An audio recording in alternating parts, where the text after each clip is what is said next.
Rain pressed against the glass walls of downtown Seattle like a living thing, relentless, cold, electric. Inside the mirrored tower of ArcLight Systems, chaos reigned. Monitors flashed red with cascading error codes. Alarms blared in sync with panicked voices. The smell of burnt coffee mixed with fear. Mira Valdez pushed through the revolving doors, her hoodie soaked, a paper bag of hot sandwiches cradled against her chest. It was supposed to be a quick lunch drop. 5 minutes, tip collected, gone.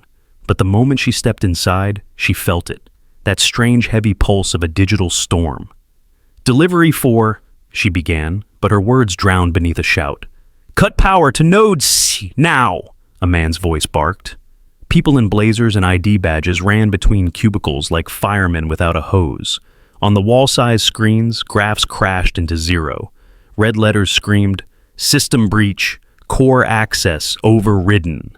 Mira hesitated. She didn't belong here, yet her eyes tracked the lines of code flickering on the nearest monitor, symbols and syntax that spoke a familiar, dangerous language. She hadn't touched a console in 2 years, but her fingers twitched as if remembering an old melody. At the center of it all stood Rowan Pierce, tall, disheveled, the face of every magazine cover in the tech world, now pale and furious. He slammed both hands on the desk.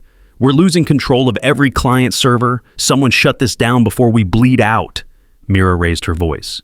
"Excuse me, sir, your sandwiches." No one looked up. She stepped closer, droplets sliding from her sleeve onto the marble floor. "Hey, lunch delivery for ArcLight Systems." Rowan spun toward her, eyes blazing. "Can't you see what's happening? This isn't the time." She blinked, unfazed. "Looks like you're getting toasted, and not the good kind." That earned a few disbelieving stares. Rowan exhaled hard, almost laughing from exhaustion. "Lady, we're minutes away from losing $1 billion network." Mira glanced at the screens. "Then maybe you should stop yelling and start patching." He stared. "And you are?" "Hungry," she said, setting the sandwiches on a desk. "But I also know that code." The nearest engineer scoffed. "Yeah, sure, the sandwich girl's gonna save ArcLight." Laughter rippled through the room. Brittle, nervous, Mira didn't flinch. 5 minutes, she said quietly. "That's all I need. If it doesn't work, you can go back to panicking." Rowan's jaw tightened. He looked around, his entire team frozen, sweat and fear written on their faces. "Fine," he muttered. 5 minutes. She dropped her wet jacket, slid into the nearest chair, and pulled the keyboard toward her. The laughter died. Her fingers began to move. Lines of code spilled across the screen. Dense, precise, alive. "Your intrusion came through a maintenance API that shouldn't even be public," she murmured. Rowan leaned in. "That's impossible. It's internal." "Not anymore." She tapped enter. A window blinked open, showing a log of inbound pings from an address in Eastern Europe. "They slipped through a test endpoint left open after your last update. Rookie mistake." A programmer flushed red. Mira didn't notice. Her world had narrowed to rhythm and syntax, a language she once loved and swore never to speak again. "Firewall's collapsing," someone called. "I know," Mira said, "so I'm building another." She opened a terminal, her reflection flickering in the monitor's glow. With a few keystrokes, she began stitching together a temporary barrier, repurposing unused server space like sandbags in a flood. Every command was instinct, muscle memory, pulse. Rowan watched, spellbound. "Who taught you to do that?" She smiled faintly. "A few late-night arguments with my laptop." The office fell silent except for the staccato sound of typing. Mira's ponytail clung to her damp neck. Drops of rain rolled down her sleeve as she worked. She issued one last line. "Sudo firewall keytail, mirror inbound, redirect null." The main screen flickered once, twice, then turned green. Every sub-monitor followed, cascading like dominoes of light. The alarm stopped. For a full second, no one breathed. Then came a single whisper. "It's over." Applause erupted, scattered at first, then swelling into disbelief and relief. Rowan looked around, dazed, then back at Mira, who sat motionless, hands trembling slightly above the keyboard. She exhaled, long and slow, as if surfacing from deep water. Rowan reached out. "You? Who are you?" Mira stood, wiped her hands on her jeans, and pointed to the bag of food. "Just the lunch lady. Next time, order fewer vulnerabilities with your sandwiches." A ripple of laughter, real this time, broke the tension. She slung her jacket over her arm, heading toward the elevator. Behind her, someone murmured, "She just saved the company." Rowan caught up. "Wait, at least tell me your name." She turned slightly, rain glimmering on her hair like silver code. Mira Valdez." He opened his wallet, pulled out a business card. "If you ever want a job," she waved it off. "I already have one, delivering lunch to ungrateful billionaires." And with that, she stepped into the elevator. As the doors closed, Rowan looked down at the console still humming with green light, her impromptu firewall labeled Green Beacon V1.0. A faint smile touched his lips. Outside, rain poured harder, washing the city clean. Mira walked into it, sandwich bag empty, heart thrumming with something she hadn't felt in years. The rush of solving a puzzle, the thrill of being seen, if only for 5 minutes. She whispered to herself, "Maybe I'm not done with this world after all." The camera lifted with her voice, from the glistening pavement to the tower of arc light glowing green against the storm. 3 weeks after the night the storm turned green, the city of Seattle had moved on. But for Mira Valdez, life had just begun again. The morning sun spilled through the wide windows of her new café, a corner space tucked between a bookstore and a co-working loft. The sign above the door read, "Byte and Butter." Below it, in smaller letters, "Where lunch meets logic." Inside, the air was warm and sweet with melted cheese and toasted bread. Walls painted a soft mustard yellow, wood counters polished by her own hands, a faint hum of indie jazz playing through recycled speakers. She'd spent nearly all her reward money from ArcLight to open this place. A gamble on simplicity. No algorithms, no firewalls, just bread, butter, and peace. At least, that was the plan. "Grilled turkey with extra cheddar, 1 cold brew and a side of sarcasm," Mira announced, as she slid a tray across the counter to a customer tapping furiously at a laptop. The man laughed without looking up. She leaned closer. "Seriously, don't fry your CPU before lunch, okay?" The cafe chuckled. Everyone knew Mira's sense of humor was as sharp as her knives. Every morning, she arrived before dawn, hands dusted with flour instead of code. By 8, Byte and Butter buzzed with programmers from nearby offices. People who once spent their lives behind glowing screens, now clutching sandwiches like life rafts. They called her the sandwich savior. She hated it. When asked, she'd shrug and joke, "I don't save systems anymore. I just feed the ones still running." At the far wall, a chalkboard menu listed names she'd invented herself. The debugger, double bacon and jalapeno, the green beacon melt, pesto, mozzarella, and hope, and her favorite, Control Plus cheese. Her hands moved rhythmically, flipping bread, checking the griddle, steaming milk. Each motion was a quiet reminder that she'd chosen normalcy, or at least a version of it she could live with. The bell above the door jingled. Mira looked up automatically, wiping her hands on a towel, and froze. Standing there, framed by sunlight, was Rowan Pierce, same sharp suit, slightly less chaos in his eyes. For a moment, the cafe noise faded. The sound of the espresso machine hissed like static. He looked around, taking in the yellow walls, the warmth, the smell. "This place," he said finally, "smells a lot better than my office." Mira blinked. "You eat, Mr. Pierce? I thought billionaires absorb nutrients through Wi-Fi." The nearby customers laughed quietly. Rowan raised an eyebrow, pretending to be wounded. "I was just in the neighborhood." Mira smirked. "You mean you got lost?" He smiled, a real one this time, and stepped up to the counter. "So, this is where you disappeared to, a cafe named after computer slang." "Yep, Byte and Butter. We serve lunch and debug your soul." She tilted her head. "Sandwich or coffee?" he considered. "Surprise me." "Oh, don't do surprises for customers with NDAs longer than my arm." "Then the house special," he said, still grinning. "Whatever the hero eats." Mira rolled her eyes but reached for fresh sourdough. As she layered cheese and roast beef, she caught him watching. Not in the way men sometimes looked at her, but with curiosity, as if trying to decode her. "You didn't come for the food," she said. "Maybe I came for gratitude. You did save my company. You already said thank you." "Not properly." She slid the sandwich onto a plate and pushed it toward him. "There, properly grilled, properly toasted. You're welcome." He chuckled, accepting the plate. "You know, when I gave you that check, I didn't imagine you'd use it to build a restaurant." Mira shrugged. "Better investment than crypto." He took a bite. His eyes widened, then softened. This is incredible. She leaned on the counter, unimpressed. Don't overreact. It's just bread that survived fire. You could feed an army with this. Already do. Look around. Half these people write the code that breaks the world. I feed them so they break it slower.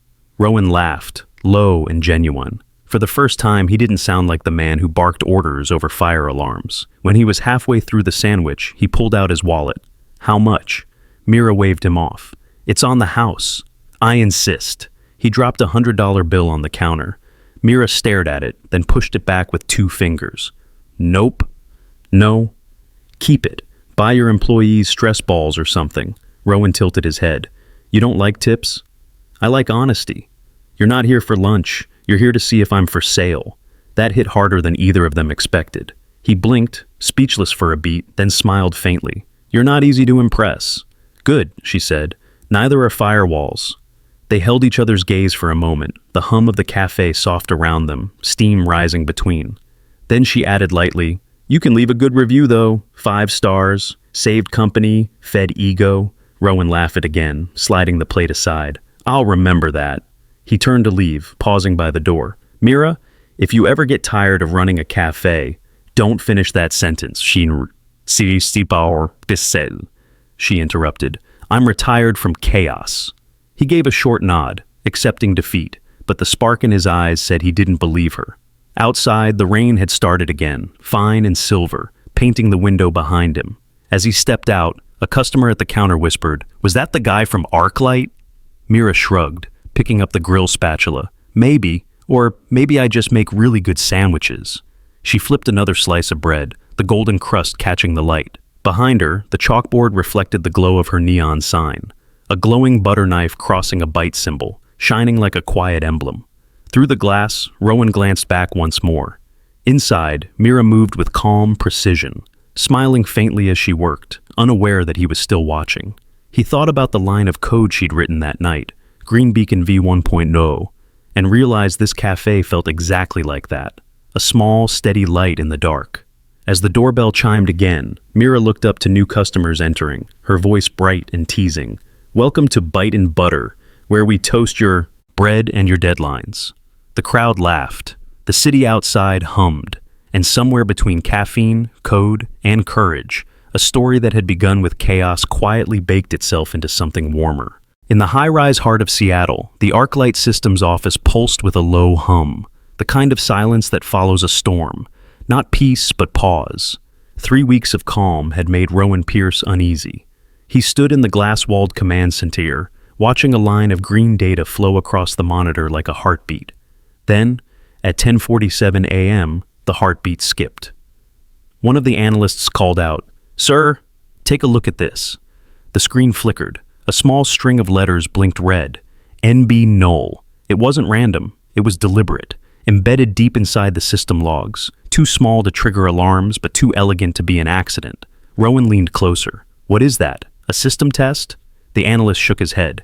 No test scheduled. It's a ping. Encrypted, low frequency. Keeps repeating every 3 hours. Rowan frowned. NB null. Something about it felt familiar. A ghost echo of that night weeks ago. He ordered a trace. It led nowhere. The address masked itself, bouncing off university servers, cafes, and hospital routers like a digital shadow. Wipe it, Rowan said. I don't want this infection spreading.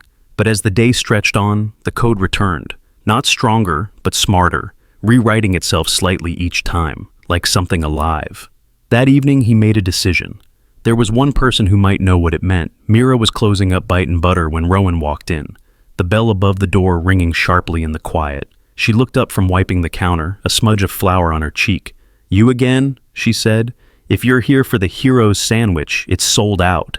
He smiled faintly, but his eyes were serious. I need your help. She groaned. If this is about computer stuff, I'm out. My firewall now is a bread oven. This isn't a joke. He placed a printed data sheet on the counter. The letters NB null glared in black and white. She hesitated, scanning the lines. The rhythm of the code tugged at something in her memory. NB null, she murmured. You found this where? In our security logs. It's repeating, self-replicating even. My team's never seen anything like it. Maybe you should hire a better team, she said, returning the page. Mira, Rowan's voice softened. I wouldn't ask if it weren't serious. She leaned on the counter, crossing her arms. I left that world behind for a reason. It eats people alive, and I don't plan on getting eaten again. Rowan sighed. You're saying no? I'm saying I make sandwiches. I don't save the world every week. He studied her for a moment, then nodded.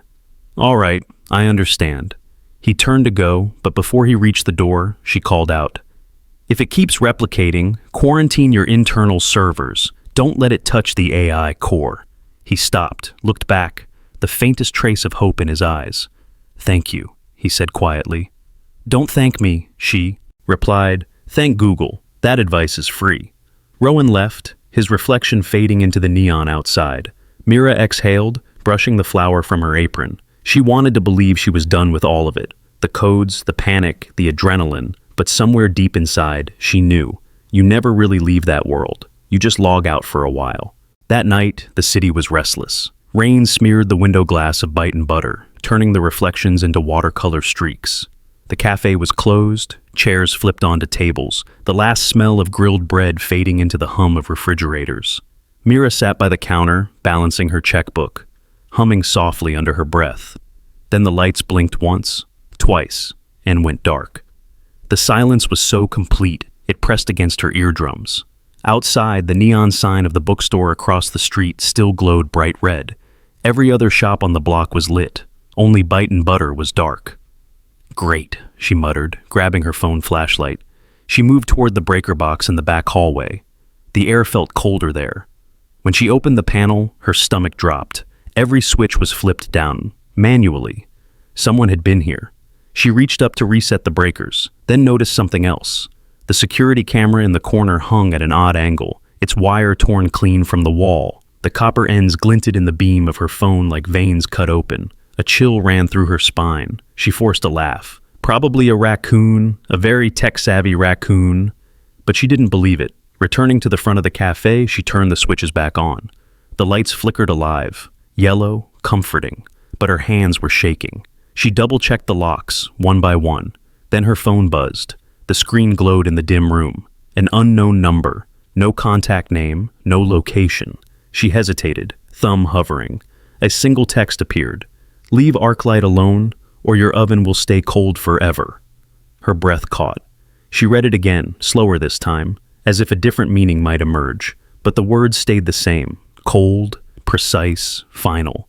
She felt the urge to laugh, to dismiss it as a prank, but her body knew better. Her pulse drummed against her ribs. Someone was watching her. Someone who knew she'd been in that building, knew she'd touched their code. Mira swallowed hard, forcing calm into her voice, though she was alone. All right, she whispered to the empty cafe. Message received. She turned off her phone, set it face down on the counter, and leaned against the wooden surface, trying to steady her breathing. Outside, the red bookstore sign reflected on the glass door, the letters flickering faintly through raindrops. For a moment, it looked like they were burning. She reached for the wall switch, but her hand stopped halfway. The cafe was quiet again, too quiet. Her reflection stared back at her from the darkened window. Tired eyes, flour on her sleeve, a woman who just wanted to live a simple life.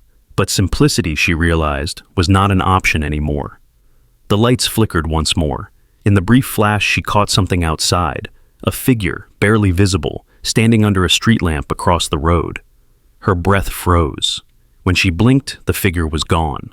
Mira backed away from the window, her phone clutched tight again. Her mind raced. Do I call Rowan, the police, or just pretend it never happened? None of those felt right. Instead, she walked to the middle of the cafe and whispered into the dim air, "You picked the wrong girl." The camera drifted slowly through the half-lit cafe, over empty tables, flickering shadows, the faint glow of her phone screen still on the counter. Then, one last shot. A close-up of the text message still visible, its threat burning quietly in the dark. Leave ArcLight alone, or your oven will stay cold forever.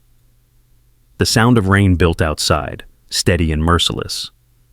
And Mira Valdez stood in the center of her little cafe, wrapped in shadows and neon light. The girl who wanted to bake, and the storm that refused to let her. Rain fell again that night. Not a drizzle, not a whisper, but a steady downpour that felt almost deliberate. Each drop struck the cafe's glass windows, like fingers tapping code in Morse. Mira sat in the dark, still gripping her phone. Her eyes lingered on the last words glowing across the cracked screen. "Leave Arclight alone, or your oven will stay cold forever." She tried to steady her breathing, but her hands wouldn't stop trembling. Fear had a way of sneaking up on her, not as panic, but as silence. Finally, she pressed the call button, Rowan's number. It rang twice. Then his voice came through, calm but taut, the way people sound when they've been holding their breath for years. "Mira? I got a message." "From who?" "I don't know," she said. "But whoever it is, they were here, inside my cafe. They cut the power, ripped the camera, and left me a bedtime story." Rowan didn't respond for a moment. She could hear the faint click of a car door and rain hitting metal. "I'm on my way." Rowan, he'd already hung up. 15 minutes later, headlights slid across the wet pavement outside Byte Butter. Rowan stepped out without an umbrella, his suit jacket plastered to his shoulders, hair dripping into his eyes. No driver, no bodyguards, just him, a man walking into someone else's storm. Mira unlocked the door, her face pale in the half-light. "You shouldn't have come," she said. He brushed water from his sleeve. "You called me." "I meant tomorrow." "Tomorrow might be too late." That silenced her. He glanced around. The dark cafe, the dangling wire from the broken camera, the faint smell of burnt circuits. "Show me the message." She handed him her phone. He read it once, jaw tightening, then again slower. "This isn't random," he said. "The phrasing, 'leave Arclight alone,' means they know we've been in contact." Mira crossed her arms. "You think someone's watching you? I think someone's watching us." The words hung there, heavy and uninvited. Mira exhaled sharply and walked behind the counter, switching on a single overhead light. It buzzed softly, casting a cone of yellow warmth over them. "I told you," she said, opening the cash register and pulling out a worn notebook. "I'm out of this game." Rowan followed her gaze to the torn camera wire. "Looks like the game found you." She stared at him, eyes dark, then flipped the notebook open. Inside, pages of sketches, not recipes, but code structures, rough diagrams of network flows, handwritten in pencil. Her normal life, it seemed, had always kept a secret escape route. "You still keep notes by hand," Rowan said quietly. "Paper doesn't crash," she replied. They sat at a corner table, the rain outside like static on a radio. Rowan spread out a printed network map. "This is our current infrastructure. The attacks started targeting only peripheral services, but lately they're reaching into internal comms. Whoever it is, they're learning our rhythm." "Your rhythm?" Mira frowned. "No, Seattle's." Rowan looked up. "What?" "Give me remote access." "Mira, just do it. A ghost threatened me tonight, and I don't like being haunted without an invitation." He hesitated, then nodded. "Fine, I'll open a secure tunnel." She cleared a space behind the counter and began rearranging things, moving coffee machines, pulling cables from an old router, setting up her battered laptop. The cafe transformed into something new, half bakery, half bunker. Steam from the sandwich grill curled into the air as she powered up her screen. Green lines of text began to pour down like rain outside. Rowan stood nearby, watching in quiet awe. "You built this?" she smirked. "I built it to handle lunch orders. Turns out it's good for cyber defense too." Through a VPN channel, she tapped into Arclight's live traffic logs. For 10 minutes, there was nothing. Just steady flows of data across familiar nodes. Then she saw it, a pattern. Every spike in traffic coincided with Seattle's public transit schedule. The attacks weren't random. They rode the rhythm of the city's buses, blending into legitimate commuter Wi-Fi. "They're hiding in motion," she murmured. Rowan leaned in, eyes narrowing. "Explain." "They're using mobile devices along the bus routes as decoys. Every time a bus syncs with free Wi-Fi downtown, their code hops onto Arclight's endpoints through city proxies. It's elegant, like surfing through the city's bloodstream." She paused, tapping a few more keys, isolating the visual pattern. A map bloomed on her screen, glowing lines tracing the bus network, pulsing green where normal data moved, and flickering red where infiltration occurred. "They're syncing with bus stops on intervals of 20 minutes, she said. "See that? Those aren't random pings. It's choreography." Rowan shook his head, half impressed, half horrified. "Whoever's doing this knows the city too well." Mira nodded slowly, eyes fixed on the map. Kane Hugh Rock at Seattle Toe, she whispered, the words slipping out in Vietnamese, quiet and heavy. Rowan tilted his head. What did you say? She glanced at him, the glow of the screen painting her face. It means, this person knows how Seattle breathes. They sat there for a while, the cafe filled with the hum of machinery and the faint crackle of rain. Mira added layers of encryption, tracing routes, building what she called a mirror loop, a trap that would reflect any new attempt back to its source. Whoever did this left fingerprints, she said, but they're careful. No repetition, no lazy lines. It's not amateur work. Rowan watched her work, noticing the way she bit her lip when she concentrated, the way her fingers danced across the keys like a pianist finding her rhythm again. Why'd you quit? He asked quietly. She didn't look up. Because I was better at it than the people who paid me, and that scared them. He nodded slowly. So, you started making sandwiches. It's the only firewall that smells like butter, she said dryly. For a moment, they both laughed, small, weary laughter in the middle of danger. Then the screen beeped softly. The VPN connection flashed yellow, a new inbound ping. Mira's expression changed. They're here. What, now? They're probing the trap, testing if anyone's watching.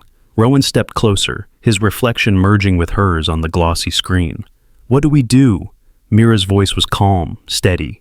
We breathe with the city and wait. The screen flickered again, the red lines spreading, curling through the map like veins. But this time, Mira's trap mirrored the signal back. On a distant server, somewhere in the city, a digital loop snapped shut. Gotcha, she whispered. The screen turned green. Rowan exhaled, shoulders relaxing for the first time in hours. He looked around the cafe, wires snaking across the counter, steam from the grill curling through the light, Mira's determined profile lit by the glow of the monitor. This is insane, he said softly. This, she replied, is Seattle. Outside, a bus rumbled past, headlights slicing through the rain. The cafe vibrated slightly, the neon sign flickering once and holding steady. Mira leaned back, pulling the hair tie from her wrist to gather her hair again. Your hackers use the city to hide, she said, but now we use the city to find them. Rowan smiled faintly. You sound like you're enjoying this. Don't flatter yourself, she said. I'm just allergic to losing. As the rain eased and the sky turned from charcoal to silver, they sat side by side in the half-lit cafe. Two strangers turned allies, the smell of toasted bread mixing with the hum of data and rain. The smell of toasted bread filled Byte Butter that afternoon, mingling with laughter, the hiss of the espresso machine, and the steady rhythm of rain outside. Lunch hour was always chaos, the good kind. Mira thrived in it. 2 debuggers, 1 troll plus cheese, extra hot, she called out, sliding sandwiches down the counter. Her hands moved fast. Butter, grill, serve, smile. Her laptop sat half open beside the register, a background hum of data streams running quietly on the screen. Rowan had sent her a system update that morning, another patch to secure ArcLight's internal servers. She hadn't opened it yet. Too many customers, too much noise. A bell chimed. Another rush of office workers came in, shaking umbrellas. The cafe glowed with warmth. The city outside was a blur of gray, but inside, everything felt golden, until the laptop beeped, a single, sharp tone, quiet but wrong. Mira froze mid-motion. The green graphs on her screen spiked violently, turning orange, then red. The same pattern she'd seen before, the city's network breathing in distress. Only this time, it wasn't a warning, it was an invasion. Rowan's voice came through her phone a second later. Mira, it's happening. We're under live attack. Data centers 1 through 5. I'm routing everything to a sandbox, but it's leaking through. She dropped the coffee spoon, wiped her hands on her apron, and swung the laptop fully open. All right, she said quietly, then we dance. The customers turned, curious. Mira hunched behind the counter, typing fast, her reflection flickering in the polished metal of the espresso machine. Steam hissed, bread sizzled, code flowed. One man said, holding his phone. Is this part of the experience? Yeah, his friend joked. She's like a tech magician or something. The cafe chuckled. Someone started filming. Mira didn't notice. Her screen flooded with warnings, outbound spikes hammering ArcLight's servers. She tapped into the VPN, hands flying. Rowan, it's your cloud partition again. The firewall's splitting load. They're using a new exploit. Rowan's voice came ragged through the speaker. Can you patch it? Patching's not enough. I have to trap it. A timer ticked in the corner of her screen. 3 minutes before full collapse. She slid open the router cabinet below the counter and yanked out an auxiliary cable, connecting it straight to her laptop. The entire cafe dimmed for a second. Customers gasped. What's she doing? Someone whispered. I think she's fixing the Wi-Fi. Mira ignored them. Her fingers blurred across the keyboard. She launched a local shell, redirected ArcLight's incoming flood into an isolated virtual machine she called the Sandboxer, a digital quarantine room built from spare code she'd written during late nights. Her coffee machine beeped angrily, overloaded. Not now, she muttered. You're not the one dying here, Rowan's voice came again, strained but steadier. Traffic stabilizing. I see your signal. Are you rerouting through your cafe? Yeah, free tech support with every sandwich, she said, sweat beading along her hairline. Her apron smelled like butter and adrenaline. The screen flashed another line of code. NB null replication detected. She tightened her jaw. You again, she whispered. Mira opened a debug window and wrote on instinct, almost sculpting with keystrokes. IP tables, A input, S, 0.0 drop mirror, traffic, loopback, true, mask header. A cascade of red lights blinked out. 1, 2, 3, then green again. ArcLight's network stabilized. The traffic died down like a storm losing wind. Rowan's voice broke into laughter. You did it! Mira, you actually did it! But the laughter in the cafe came first. Someone clapped, then another. Phones were up, cameras pointed at her. Holy crap, that was awesome! A college student yelled. You just hacked the Matrix! Another shouted, You should stream this! Mira blinked, dazed. For the first time, she realized what they'd seen. Her apron dusted with flour, her hands flying across a screen full of glowing code, the coffee machines and neon lights pulsing like stage lights. To them, it wasn't survival. It was performance. She forced the smile, trying to play along. Hope you enjoyed the lunch show, she said lightly. 2-for-1 deals during system breaches. The cafe erupted in cheers and laughter. Phones kept filming. By evening, she knew it had gone too far. The video was everywhere.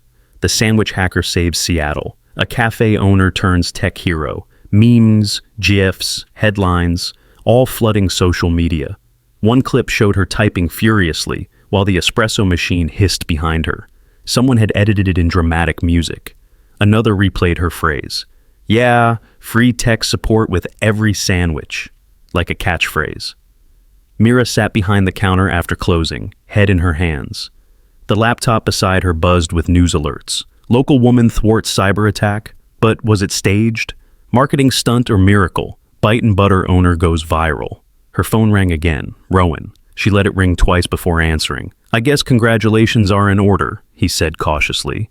You're trending worldwide. Yeah, she muttered. For all the wrong reasons. You saved us, Mira. Let them talk. She looked up at the dark window, her own reflection staring back at her. Tired eyes, smudged lipstick, apron still on. Do you really believe people care about truth over spectacle? Rowan hesitated. I believe in results. Then you don't understand the internet, she said quietly. They don't care what I did. They care how it looks. She clicked another headline. Someone had already twisted the story, accusing her of engineering the attacks herself to promote her cafe. Hashtag sandwich scam was trending. Mira's throat tightened. They think I faked it. Rowan's tone softened. This will pass. I'll handle it. Don't, she said. You stepping in will make it worse. They'll say you paid me to play hero. He was silent for a long moment. Then, what will you do? Mira exhaled, rubbing her temple. The only thing I know, fix what's broken. She opened her laptop again. Outside, the streets were nearly empty, the rain glowing green in the light of traffic signals. She reconnected to ArcLight's servers, combing through log files. Somewhere in that mess of data, she found a small anomaly, a hidden tag appended to one of the inbound packets she'd trapped earlier that day. A single line of text, embedded like a whisper. Hello again, ghost chef. Her pulse quickened. Rowan, she said into the phone. They're watching. They saw everything. His voice was tight. You mean the hacker? I mean whoever's behind all this. They wanted the world to see me, to turn me into a target. The rain hit harder against the windows. She closed the laptop slowly, as if it might bite. "Someone's not done with me," she whispered. Behind her, the cafe's neon sign flickered. Byte Butter glowing bright, then dim, then bright again. Mira stared at it, the reflection burning green across her apron. She smiled faintly, tired but defiant. "Fine," she said to the empty room. "If they want a show, I'll give them one." The next morning, the world wasn't cheering anymore. Mira sat at a corner table of Byte Butter, scrolling through a feed that had turned poisonous overnight. Sandwich scam. Ghost chef. Headlines that twisted what she'd done into something dark. Her phone buzzed again. Another interview request. Another exclusive offer. She swiped them away, each one leaving a sour taste. By noon, her inbox was a storm. "Did you stage the cyberattack? Are you working with ArcLight to manipulate the market? Was it all a PR stunt?" She shut the laptop, hard. The cafe was quiet for once. The bell above the door hadn't rung all day. Outside, rain blurred the reflection of her neon sign until the letters looked like they were bleeding. Across the city, inside ArcLight's high-rise, Rowan Pierce stood by his glass wall, watching the same rain. He hadn't slept. The boardroom meeting had been brutal. Shareholders demanding explanations, journalists circling like sharks. And Bennett Cole, his COO, had played his part perfectly. "She's talented, sure," Bennett said, voice low and measured. "But think about it, Rowan. How does a delivery girl know how to stop an attack no one else could trace?" Rowan rubbed his temples. "She's not. She was there every time," Bennett continued. "First night, then at her cafe. It's convenient, isn't it?" "Bennett, I'm saying this as a friend," Bennett interrupted, lowering his voice. "You're too close to her, and it's clouding your judgment." The words hit harder than they should have. Too close, too trusting. Rowan hated how easily doubt could sound like reason. By evening, the thought had already burrowed deep. When he called Mira, his voice was colder than he meant it to be. "Mira," he said, "we need to talk." "About what?" "I just had the board meeting. They're asking questions." "Questions like what?" she pressed. "Like how you knew exactly where to look. How you stopped the breach before anyone else even found the entry point." There was a pause. Rain tapped softly between their words. "You think I did it?" she said quietly. "No," Rowan said too fast, then softer. "I just need to be sure." Silence stretched between them. Then came her voice, calm, steady, but something in it cracked. "You know, for a second, I thought you might be different. Mira," but the line had already gone dead. That night, the cafe slept restlessly. Mira couldn't. She stayed late, wiping tables that didn't need cleaning, rearranging the same jars of coffee beans again and again. Every shadow looked suspicious. Every creak of the walls sounded like a whisper. She told herself she didn't care what they said online, but she did. What hurt most wasn't strangers. It was Rowan's voice. That hesitation, that sliver of doubt that turned everything between them into smoke. The rain outside had turned heavy, again, hammering against the windows. Then came the crash. Glass shattered behind her. Mira spun around, heart leaping. The front window was cracked open like a wound, shards glittering on the floor. Red paint sprayed across the wall, messy, dripping, still wet. It spelled out 4 words that burned through her chest like fire. Ghost chef equals ghost thief. She stood frozen, the rain blowing in through the broken glass, soaking the tiles. Her phone was still on the counter. She snatched it up and dialed before she even realized who she was calling. Rowan answered on the first ring. "Mira?" Her voice broke. "Someone just smashed my window." "What?" "And they left me a love letter in paint. Congratulations. I'm officially the villain now." "I'm coming," he said, already moving. "Don't." He hung up again. 20 minutes later, headlights swept across the front of Byte Butter, lighting the rain like glass dust. Rowan stepped out, drenched, breathless, his expression a mix of worry and guilt. Mira stood by the counter, arms crossed, eyes red but dry. "So," she said, "how does it feel to be right?" He looked at the broken window, the spray-painted wall, then back at her. "I'm not right," he said. "I was wrong." "Good to know it only took vandalism to convince you." He sighed, stepping closer. "You're not safe here. Safe is a myth, remember? You taught me that when you accused me of being a criminal." "Mira, I have a broom," she said flatly, picking it up. I'll clean this. You can go back to your boardroom. He didn't move. He just took the broom from her hand gently. I'll clean it, he said. She looked at him. The soaked suit, the tired eyes. He wasn't here as a CEO anymore. He was just a man who had made a mistake. The tension between them cracked slightly.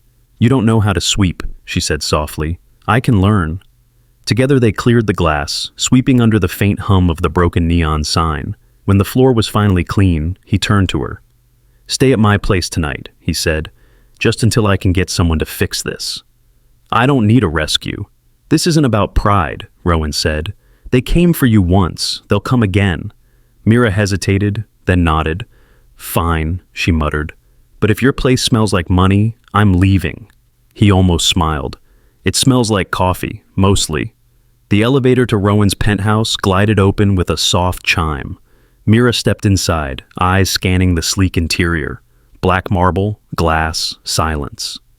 When the doors opened again, a flood of warm white light filled the hall. Rowan didn't touch a switch. The house came alive on its own. Welcome home, Mr. Pierce, said a soft female voice from hidden speakers.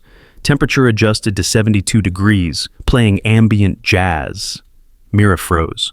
Your house talks. It's an integrated AI assistant, Rowan explained, shrugging off his coat. It's creepy, she muttered. It's convenient. The lights shifted automatically as they walked, sensors following their movement. The walls gleamed like mirrors, reflecting them back in fragments. Nice place, Byte Butter, she said finally. Feels like living inside a screensaver. He chuckled. Guest rooms down the hall. The AI's voice chimed again. New user detected.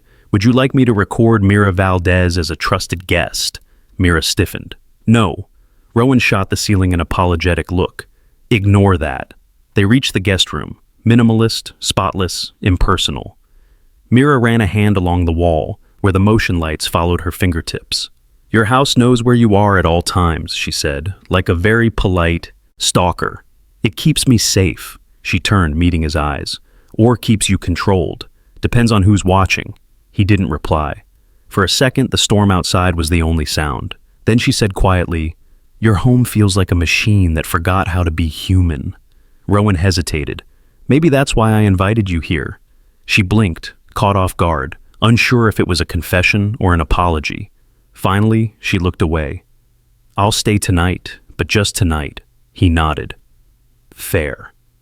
As she closed the guest room door, the AI dimmed the lights automatically, whispering, Good night, Mira Valdez. Her heart skipped. She stood still, staring at the ceiling. Then she muttered under her breath, Yeah, good night, creepy house. Outside, thunder rolled across the city, and in the penthouse above Seattle, trust, fragile and fractured, tried to rebuild itself, one uneasy silence at a time. The penthouse slept in perfect stillness. Rain whispered against the tall glass windows, and the city below pulsed like a sea of circuitry. Rowan had fallen asleep on the couch, still half-dressed, exhaustion pulling him under at last. Mira lay awake in the guest room, staring at the ceiling, the faint hum of hidden machines all around her. Every breath of the house felt alive, too alive. At 2:13 a.m., something changed. The hum deepened, became a low mechanical growl. The lights along the hallway flickered once, twice, then shifted from warm gold to harsh red. Mira sat up instantly. A mechanical chime echoed through the penthouse. System security override initiated. She swung her legs off the bed, heart pounding. Rowan, she called out. No response. The voice came again, softer but colder. Exit revoked. The bedroom door hissed shut. Locks clamped with a magnetic click. Every window tinted black. The music system turned on by itself, a faint static whisper flooding the air.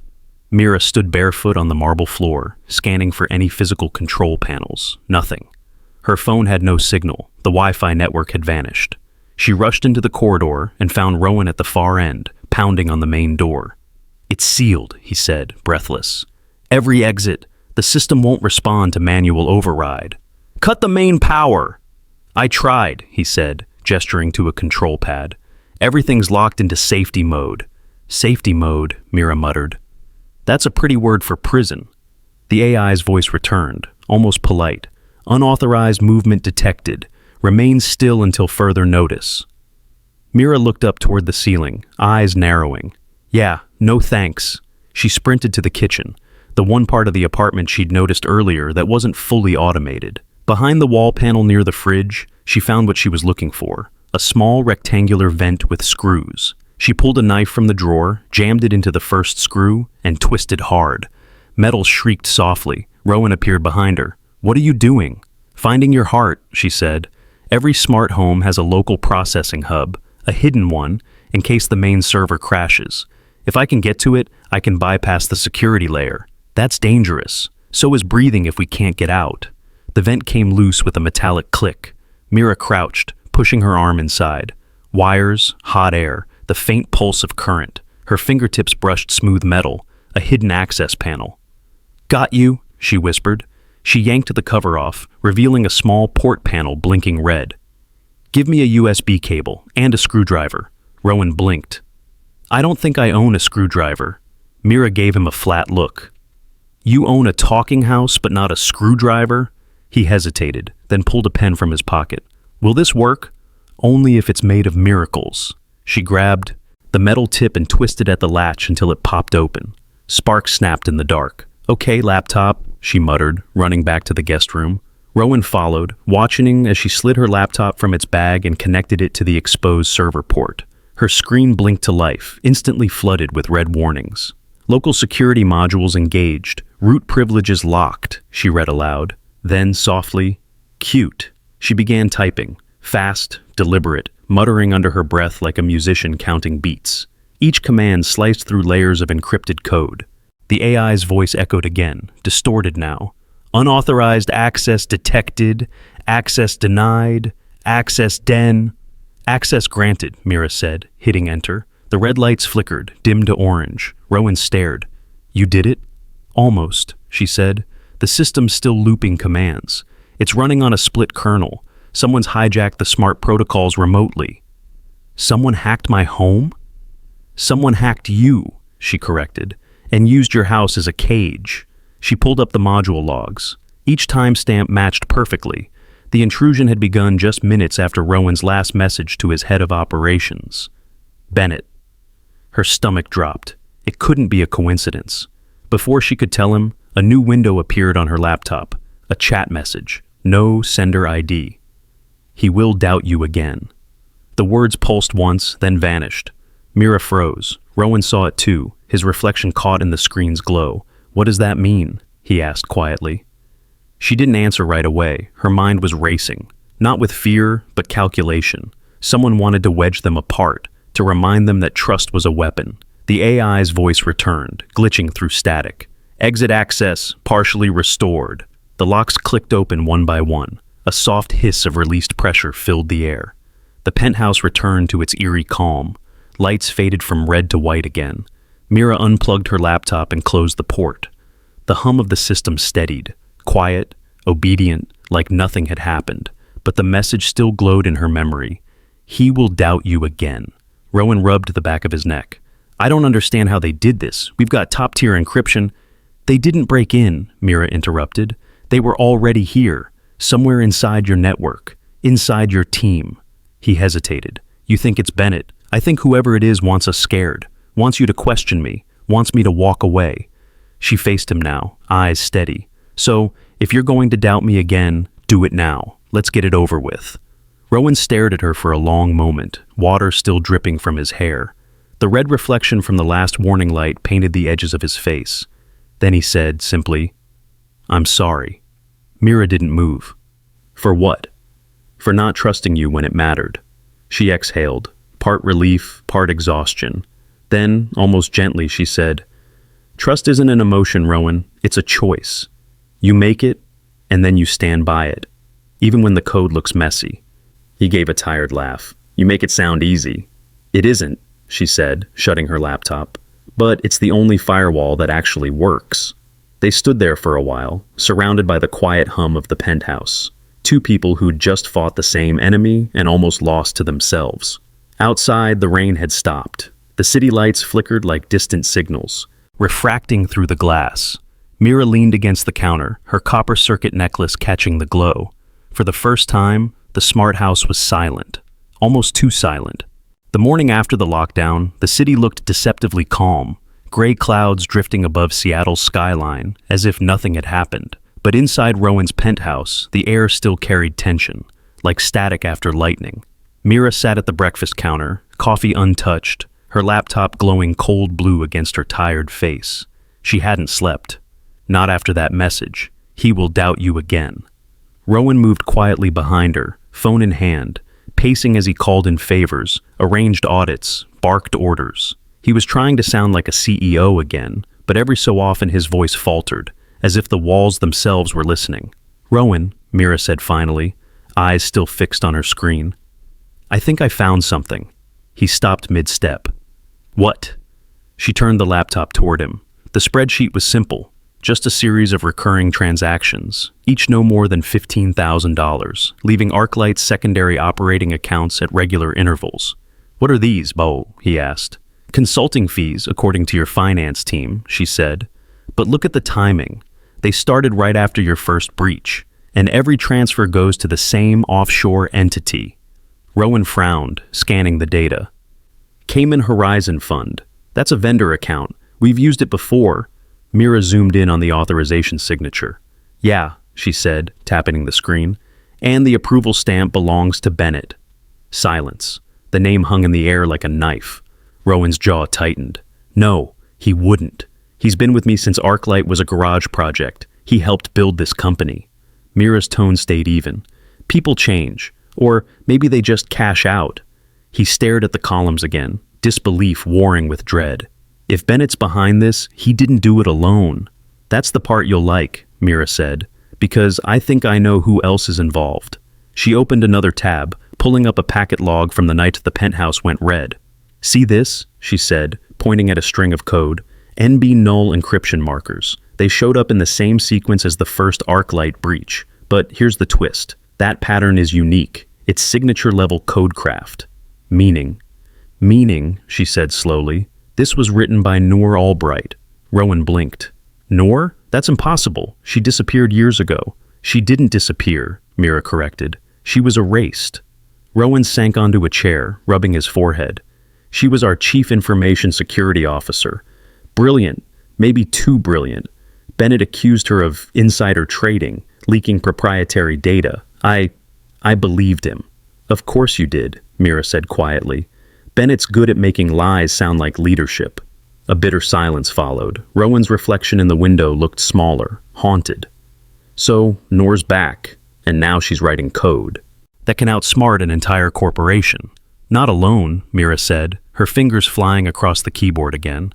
"She's running a network. Look here, cross-referenced IPs from the attack nodes. These are all ex-cyber analysts, engineers, whistleblowers, people blacklisted by major firms. She's recruiting the disillusioned." "An army of ghosts," Rowan murmured. "Exactly," Mira said, "and she's being funded." Rowan leaned in. "By who?" Mira pulled up another window. Encrypted financial trails, stock purchases, offshore transfers. "Anders Whitlock," she said. Rowan looked stunned. "The venture capitalist?" "The same.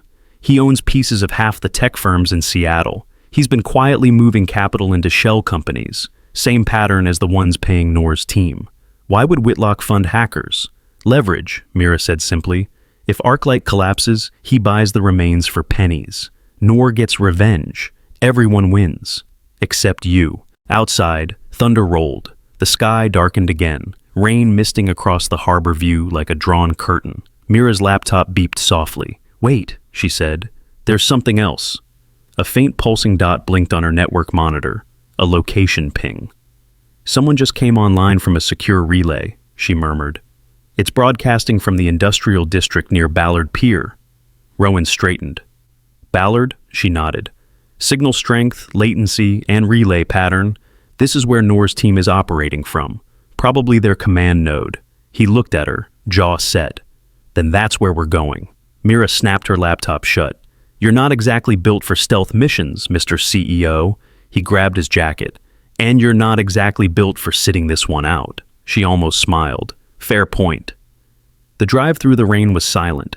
Seattle at night was a patchwork of reflections, lights bending off puddles, cranes looming like ghosts above the harbor. The windshield wipers moved in rhythm to the radio static. Mira sat in the passenger seat, laptop balanced on her knees, tracking the signal as they closed in. "Keep straight for another 2 blocks," she said softly, then left toward the old shipping warehouses. Rowan glanced sideways.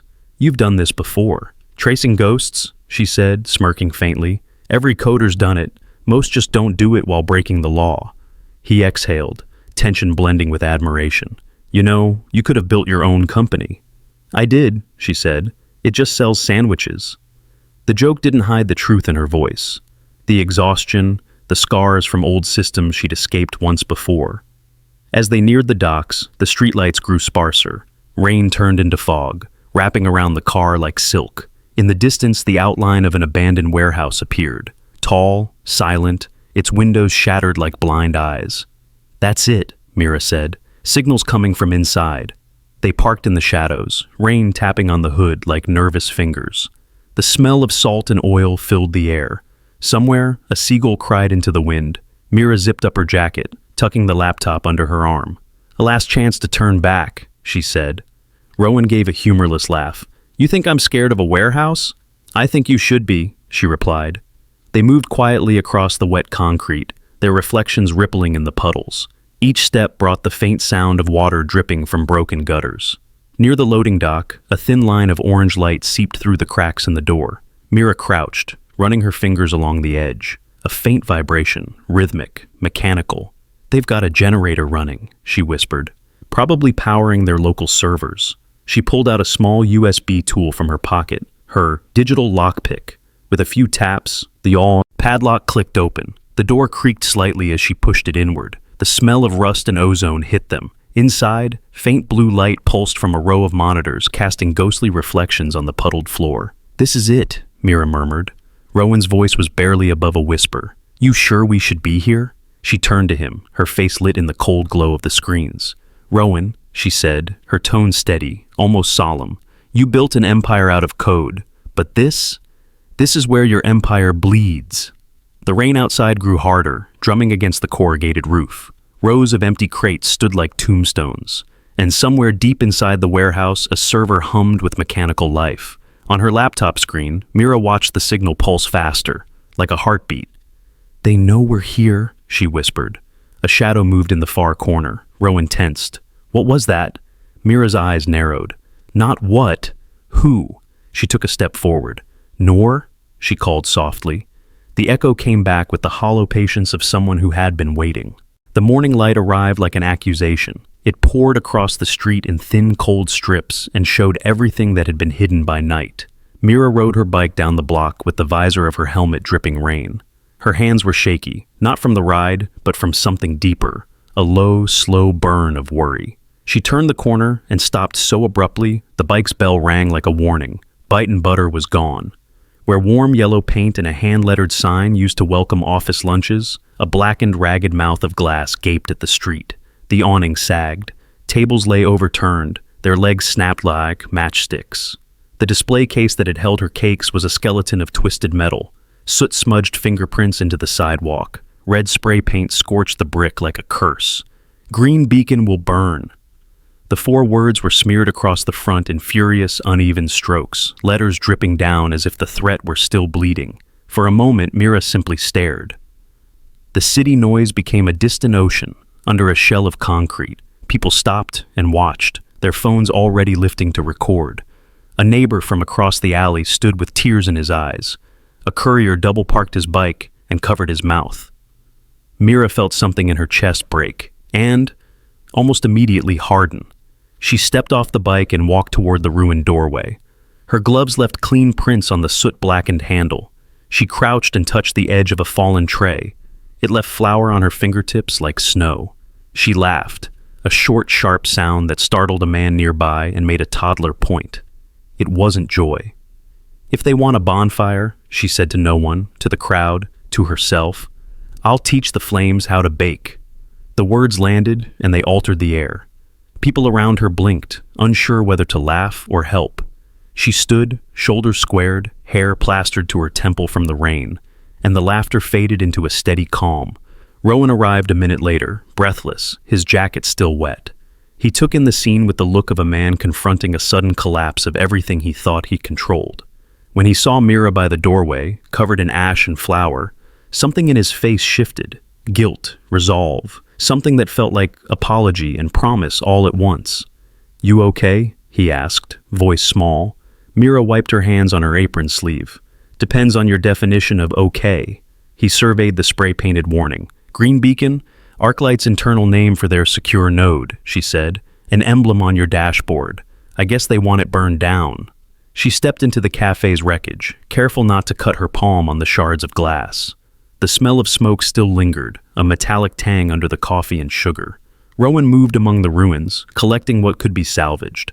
A scorched jar of spoons, a warped cake plate, her old chalkboard menu, the one with the crooked heart he'd once teased her about. He handed it to her without a word. She held it like a talisman. Within an hour, the police had taken statements and cordoned the block. The reporters would come, the hashtags would multiply. But something else arrived faster than the headlines. A tall man in a plain suit with an ArcLight badge and a phone already open to orders, private security. Rowan had made a decision before he'd even parked. He'd called in favors and written checks he'd not yet committed to, found contacts who moved quietly and with purpose. By the time the smoke cleared enough for a camera to get a good angle, two burly guards stood outside the shattered door, umbrellas over their shoulders, like sentries in a miniature fortress. "I can't rebuild it fast enough," Mira said to Rowan, voice even but brittle. "Insurance takes time, the regulars won't wait, and the press will make me into something I never asked to be." He didn't flinch. "Then we don't wait." She looked at him. "We what?" "We rebuild the network. We rebuild the cafe later. Right now we turn this into the place where they can't hide. Make your shop the place people can't silence." The words landed between them like a plan culled from desperation. He had already started transforming his penthouse into a war room. Monitors lining the windows, whiteboards filled with timelines, cables sprawled like roots. He offered her one of the extra desks, 2 chairs, and the kind of focused chaos that smelled of coffee and late nights. Mira drove home to collect what she could salvage. She took a half-burned recipe card, a chipped espresso tamper, the apron with her name stitched crookedly by her mother. She left behind the window display. It was a ruin, but it was also a story. She couldn't save everything, but she could save the parts that mattered. Back at the penthouse, the war room breathed like a living thing. Screens projected packet flows and world maps spotted with blinking nodes. Rowan's legal team called with options. Security vendors sent contracts. IT specialists typed under the glow of multiple monitors. But in the center of it all was Mira, flower on her cheekbone, hair tied back, wrists steady, fingers moving like a pianist over a battered laptop. "We'll call it Reverse Crumb," she said, and the name made Rowan grin. He laughed despite the ache behind his eyes. "Reverse Crumb. It sounds ridiculous," she admitted, "but it's accurate. We're going to trace crumbs of their traffic back to the source. We'll mirror their packets, bait their signatures, and watch where they run." She scrolled through logs, isolating stray packets, stitching them together like a seamstress mending a torn dress. They tried to hide in buses, in commute spikes. They used your brand as a threat, but every cloak leaves a tear. We find the tear. Rowan watched her, the hunger for control returning to his expression. "You'll need server access, forensics, legal clearance. You need plausible deniability," she said. "We don't want to tip whoever's left. We need to be quiet, surgical." She turned to him. "And we need to protect the people they're hurting. My customers, my mom, anyone who could get burnt." He nodded.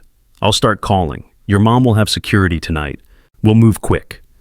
They worked until the light thinned, and the city moved from day into a bruised purple dusk.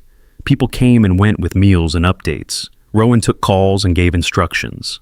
Mira layered defenses and wrote a program that would crawl across the web like a detective, following breadcrumbs left in headers, in timestamp mismatches, in the little notes the attackers always forgot to erase. A whiteboard filled with hand-drawn diagrams, arrows and names and codes. Reverse Crumb would not smash doors. It would trace the money, the nodes, the people who ordered this violence. At one point, when a lull fell and the room hummed like a collective heartbeat, Rowan reached across the desk and placed his hand over hers. There was no fanfare, no speeches, just a brief contact, an acknowledgement of the fault lines, and a promise to help bridge them. Byte Butter will be rebuilt, he said quietly. Bigger, better. And if they come back, she asked. Then we'll bake them out of the city, he said. It was a ridiculous line for a ridiculous situation, but it fit the tone they'd chosen, defiance sweetened by stubborn humor. She smiled, tired and fierce. Good. I always liked parties where cake does the talking. Outside, the sun lowered into the harbor and painted the sky a thin, defiant gold. Inside, the monitors glowed, spilling their light across bowls of untouched dough and stacks of paper cups. Reverse Crumb began to crawl, little by little, across the dark underside of the net. The battle had changed. The war room smelled like coffee and circuitry and the stubborn promise of someone who would not be erased. By midnight, the penthouse was no longer a home. It had become a battlefield. The windows glowed with the light of a dozen monitors, and Mira sat in the center of it all, cross-legged, headphones hanging loose, eyes fixed on a single black screen that waited like an unblinking predator. Rowan stood a few feet away, watching her in silence. He'd stopped pretending he understood the code hours ago. All he could do now was trust the woman whose calm hands had already saved his empire twice. "You sure about this?" he asked quietly. Mira cracked her knuckles. "She started this war behind screens. Let's end it the same way." "What if it's a trap?" She smiled faintly, eyes still on the screen. "Then I'll make it mine." She began by opening a plain text file. Nothing flashy, just a few lines of code. It looked harmless, almost poetic.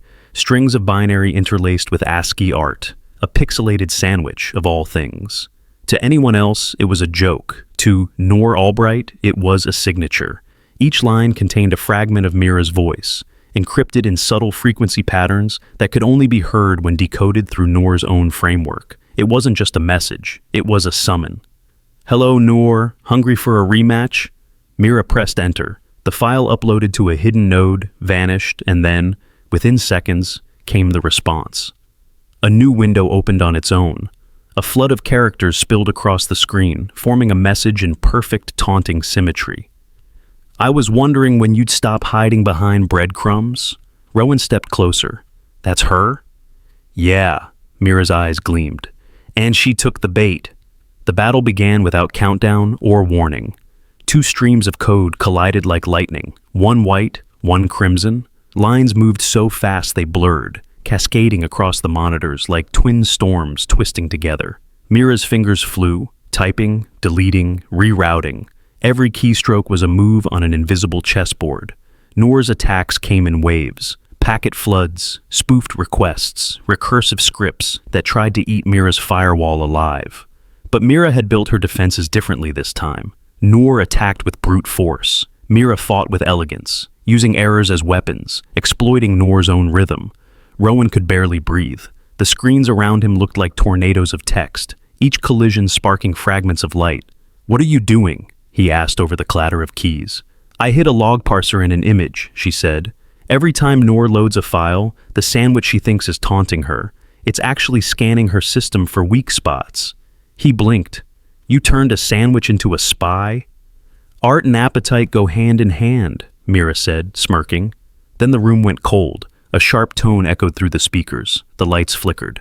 "She's deploying a DDoS net," Mira muttered. "She's not fighting me anymore. She's using her whole team." Rows of IP addresses appeared, blooming like a virus map. Thousands of connections, all hammering the same ports. Rowan stepped forward. "Can you stop it?" "Stopping it's boring," Mira said, voice low and steady. "Let's make it chase its own tail." She reached for her custom tool, Reverse Crumb. The command line opened with a satisfying blink.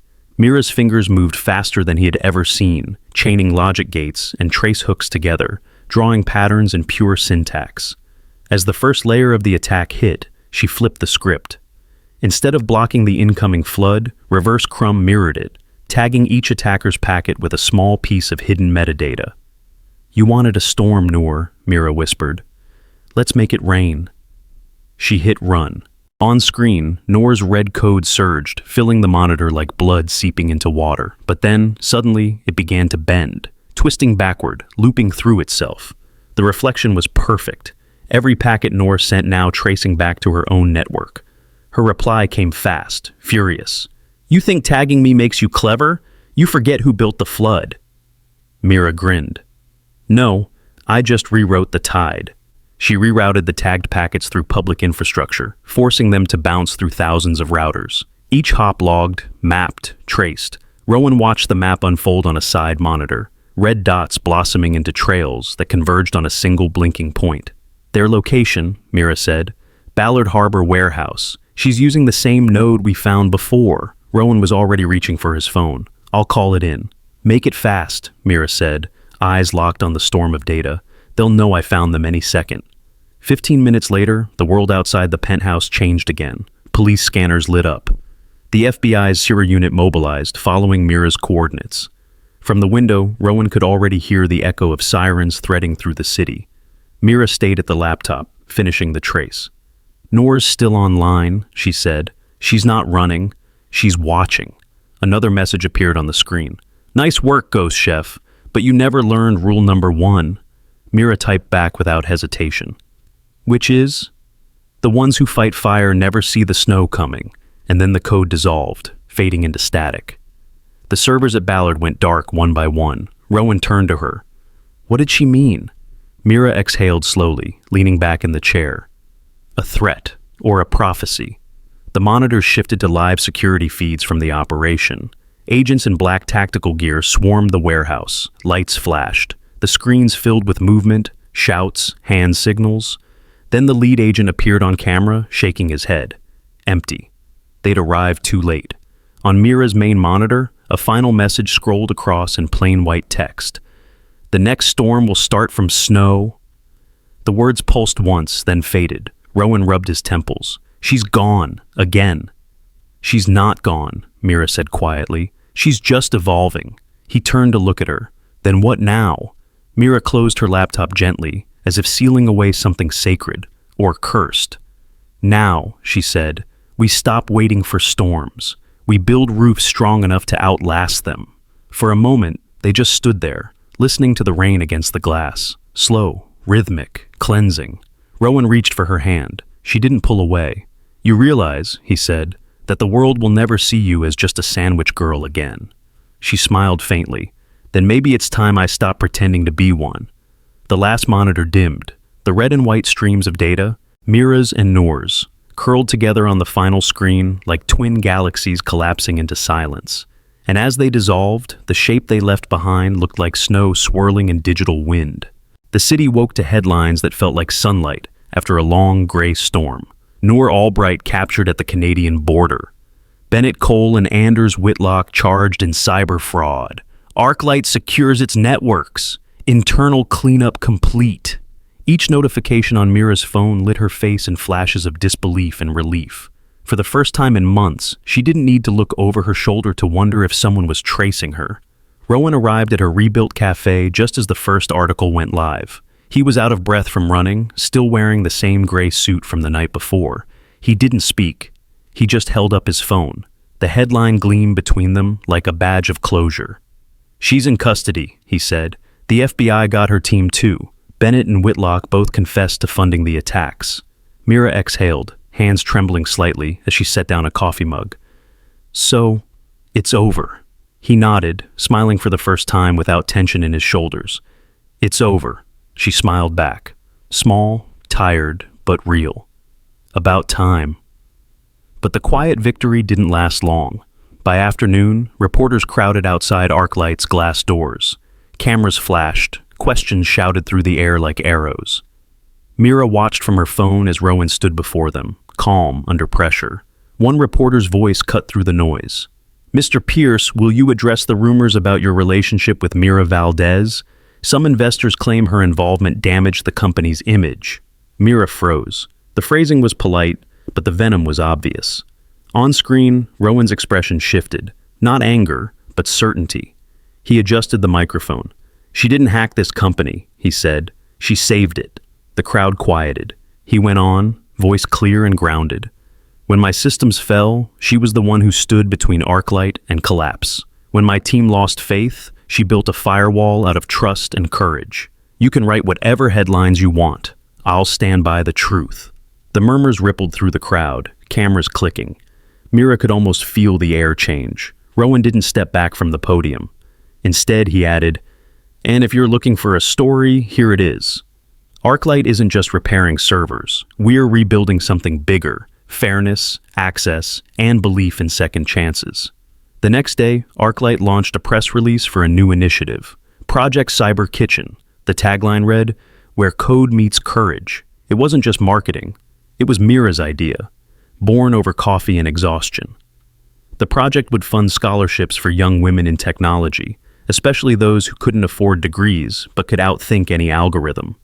It would build a physical hub, half cafe, half training lab, modeled after Byte Butter, a place where warmth and logic could coexist. When Rowan called her that morning, his voice carried a rare hint of excitement. "You're officially the program's advisor," he said. Mira laughed. "I don't work for billionaires." "You don't," he said. "You work with them." "Better," she replied, smiling. "That's my favorite preposition." Weeks passed, and the city healed in small ways. The digital storm gave way to softer things, headlines about reform, about mentorship, about redemption. The night before Byte Butter reopened, Mira walked through the quiet cafe alone. The walls were repainted a pale amber, warm as morning sunlight. The shelves gleamed with jars of cinnamon and roasted beans. She'd even hung a small frame photo of her old burned storefront, a reminder of how fire could destroy and teach at the same time. She set the tables one by one, every napkin folded, every plate aligned.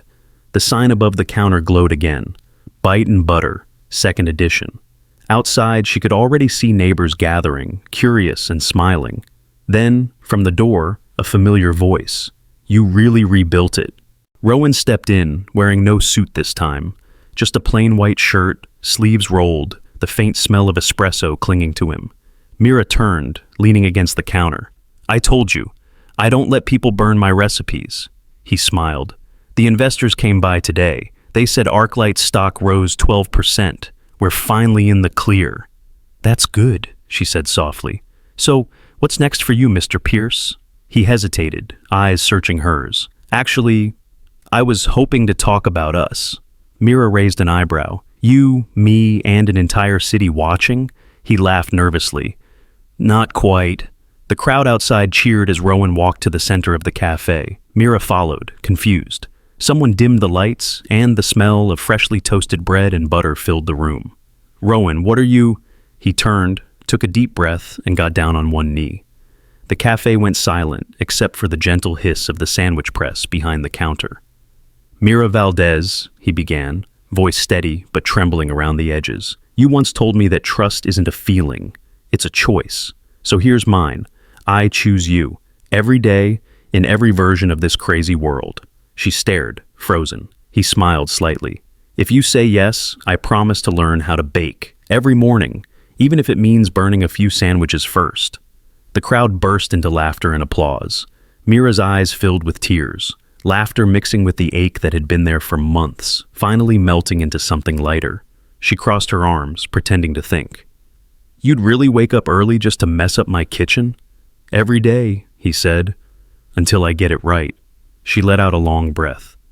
"You know, that's the most impractical proposal I've ever heard." He shrugged. "Then it's perfect for us." The cafe erupted again as she nodded, slow, deliberate, smiling through the tears. Rowan slipped a modest silver band onto her finger, and the room filled with the sound of clapping hands, camera flashes, and the hiss of another sandwich hitting the grill. Mira laughed and whispered, "For the record, that's not how I pictured my engagement." Rowan looked up, grinning. "Neither did I, but I'll take it." Later that night, after the guests had left, the two of them sat by the counter surrounded by half-eaten sandwiches and half-empty coffee cups. Mira traced a finger along the new menu board. Byte Butter, where every bite tells a story. "Sounds familiar," Rowan said softly. She nodded. "It's what I wanted all along. A place where people could come for food, stay for warmth, and leave with something more." "Like trust?" she smiled. "Like second chances." Outside, the neon sign glowed steady gold through the window. Inside, Mira leaned her head on Rowan's shoulder. The last of the night's customers lingered by the door, snapping one final photo. In it, the café shimmered with warmth, steam curling upward, lights soft and amber, laughter still echoing in the air. Mira didn't notice the photo being taken, but if she had, she might have smiled at how ordinary it looked, because sometimes, after all the chaos, ordinary is the most extraordinary ending there is. The rain came softly that morning, not as thunder, not as storm, but as a memory that had learned to forgive. Drops fell gently onto the courtyard of Byte Butter, now strung with fairy lights and white ribbons. The smell of butter and rain mixed in the air, the kind of scent that felt like warmth finding its way back home. It wasn't a grand wedding. Mira had insisted on that. Just family, friends, and a handful of people who had survived the Shim storm. Rowan wore a navy jacket with sleeves rolled just enough to hint that he'd finally learned how to work a grill. Mira's dress was simple, pale linen with embroidered silver threads that caught the light each time she moved. The guests took their seats beneath umbrellas, laughing as droplets tapped the tablecloths like soft percussion. At one corner table sat Mrs. Alvarez, Mira's mother, sipping tea with the same pride she once hid behind worry. Beside her, ArcLight's senior engineers toasted with mugs instead of champagne glasses. And in the front row, Mr. Thompson from across the street whispered to the baker's assistant, "Would you look at that? The sandwich girl married the tech prince." The assistant grinned. "Best merger I've ever seen." When the music began, soft jazz mingled with rain. Rowan turned toward Mira with that half smile she'd learned to read like code. "You're sure about this?" he whispered. She raised an eyebrow. "You're the one who promised to bake every morning. I should be asking if you're sure," he laughed. "I've been practicing." "Burning toast isn't practice," she teased. "Semantics," he said, reaching for her hands. The officiant cleared her throat, smiling. "We gather here, not to witness perfection, but to celebrate persistence. Two people who turned chaos into clarity and found light in each other's code." Mira chuckled under her breath. "That line's totally your doing." Rowan squeezed her hand. I might have sent her the script. When it was time for the vows, Mira spoke first. "I've always believed that storms don't break people. They reveal who's still standing when they pass. You stood, Rowan, not as a CEO, not as a savior, but as someone who chose to trust. You taught me that belief can rebuild more than walls. It can rebuild people." Her voice trembled on the last line, but Rowan caught it with a smile that steadied everything. When it was his turn, he said simply, "You turned fear into firewalls and sandwiches into second chances. You made me believe that empathy is the strongest security system on Earth. So yeah, I'm in this for life." The rain seemed to pause just long enough for applause to fill the courtyard. When the officiant said, "You may kiss," Mira whispered. "You've been waiting for this line, haven't you?" He grinned. "Since the day you walked in with a sandwich." And as they kissed, the fairy lights flickered to life, one by one, glowing like a constellation rebuilt from the pieces of every broken code they'd survived. Later, as guests crowded around the buffet table, Mira slipped away for a moment of quiet. Inside the cafe, the hum of laughter faded into background static. The smell of grilled cheese and fresh basil lingered like memory. On the counter sat a sealed envelope, edges damp from the humidity. Her name was written in neat cursive across the front. From Noor. Mira hesitated, then opened it. The letter inside was short, handwritten on lined paper from a correctional facility. "Mira, you fought the right war, not against me, but against the system that turned us into enemies. I don't expect forgiveness, but I wanted you to know the truth. Bennett forged my confession. Anders paid for it. I've sent the data that proves it to ArcLight's internal review board. Maybe it won't change my sentence, but it'll clean the record. Thank you for seeing me not as a ghost, but as a human being. Noor." Mira stared at the ink until it blurred. For a long moment, she just stood there, the paper trembling slightly in her hands. Then she folded it carefully and slid it beneath the counter, next to the old photo of her first burned cafe. She whispered, "May your next storm turn to snow and melt." 2 months later, Byte Butter was bustling again, but this time it had a new rhythm. The back room had been converted into a hybrid classroom, a small sign hanging above the door reading, "Code and Sandwich, free classes for dreamers." Every Tuesday and Thursday afternoon, children from the local schools arrived with laptops too old and shoes too big, eager eyes reflecting the glow of the screens. Mira taught them the basics: how to write clean loops, how to debug without panic, how to make code sing. But she also taught them how to grill the perfect sandwich. The secret, she'd say, flipping bread on the griddle, is knowing when to turn the heat down. It's the same with life, timing and patience. Rowan would walk in halfway through class, tie loosened, sleeves rolled, carrying trays of lemonade. He'd help the kids with their code while pretending to understand what Mira was teaching. When one of the kids asked him, "Are you her assistant?" he just smiled and said, "Always." By evening, the cafe filled with the scent of butter and ambition. Keyboard clicks mixed with laughter. And outside, passers-by often stopped, just to watch the strange but beautiful blend of tech and tenderness. One Saturday morning, after class, Mira sat by the window with a cup of coffee. The rain had returned, gentle, rhythmic, unthreatening. Her laptop screen glowed faintly beside her. Across the top corner, a system monitor flashed a familiar phrase, "Green Beacon, online." The network she'd rebuilt with Rowan now served not just ArcLight, but small businesses across the city. A shield forged from everything they'd learned, everything they'd lost, and everything they'd decided to protect. She traced her finger across the car, screen and whispered, "Stay bright, Beacon." Rowan appeared behind her, wrapping his arms around her shoulders, resting his chin against her hair. "You talking to servers again?" he teased. "They listen better than you do." He chuckled, kissed her temple, and handed her a sandwich wrapped in wax paper. "Breakfast, chef's special." She unwrapped it, laughing at the uneven edges. "You still cut it crooked. Perfection is overrated," he said. "Taste test?" She took a bite, then nodded approvingly. "Not bad. You might pass for a rookie."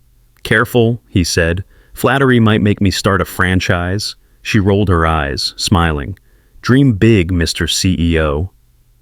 Outside, the rain shimmered like silver threads across the street, softening everything it touched. Inside, warmth pooled around the window seat. 2 cups, 1 laptop, and a shared quiet that needed no words. Mira looked out at the city that had once felt too big, too cruel, too broken, and realized something she wished she could tell her past self. Sometimes, the storm doesn't end with silence. Sometimes, it ends with music, soft, steady, and human. She turned to Rowan and said with a grin, "You know, nobody could have guessed a sandwich would save a city." He smiled, raising his coffee cup. "Then let's keep serving hope, one bite at a time." The rain tapped silently on the glass. The lights reflected gold on wet pavement. And for once, everything, even the weather, felt like applause.